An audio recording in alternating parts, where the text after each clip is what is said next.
দেবের নায়িকা হতে পারে এবার পরিমণি অথবা Bubly. Hi, this is Hostolipi originals. এখন আপনাদের সাথে দেবের 3টে আপডেট নিয়ে আলোচনা করব।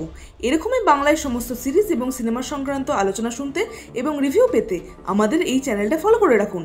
আর আমরা কিন্তু শর্টসে টলিউড এবং বলিউডের বিভিন্ন আপডেট আপলোড করছি, সেগুলো কিন্তু দেখতে মিস করবেন না। তাহলে চলুন ভিডিওটা শুরু করছি।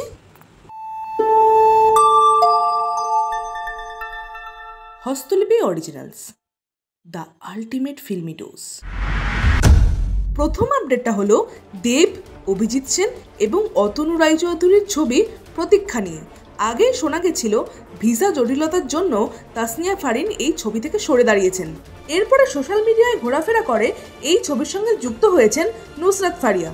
এই ব্যাপারে আনন্দবাজার পত্রিকা অতনু রায়চৌধুরীর সঙ্গে যোগাযোগ করলে জানতে পারেন নুসরাত ফারিয়া নয়, এই ছবিতে কাস্টিং হবেন কলকাতারই কোনো নায়িকা। বর্তমানে সেই নায়িকার খোঁজ চলছে। পরবর্তী আপডেটটা হলো চয়নিকা চৌধুরী অর্থাৎ বাংলাদেশের একজন পরিচালকের সম্বন্ধে।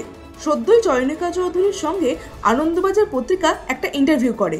সেখানে তিনি জানান যে তিনি কলকাতায় একটা ছবি করতে চান রোম্যান্টিক ঘরানার। স্ক্রিপ্ট তার লক হয়ে গেছে।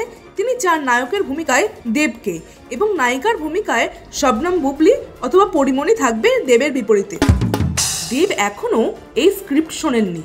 দেব কি আদৌ এই ছবিটা করবে? আপনাদের কি মনে হয়?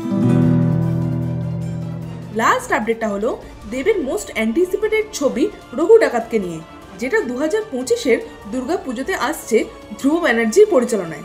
ছবির টিম জানিয়েছে এই ছবির রেকির কাজ শুরু হয়েছে মহারাষ্ট্রতে। সদ্যই এই ছবির রেকির কাজ শেষ হলে ছবির শুটিং শুরু হতে পারে বলে জানানো হয়েছে।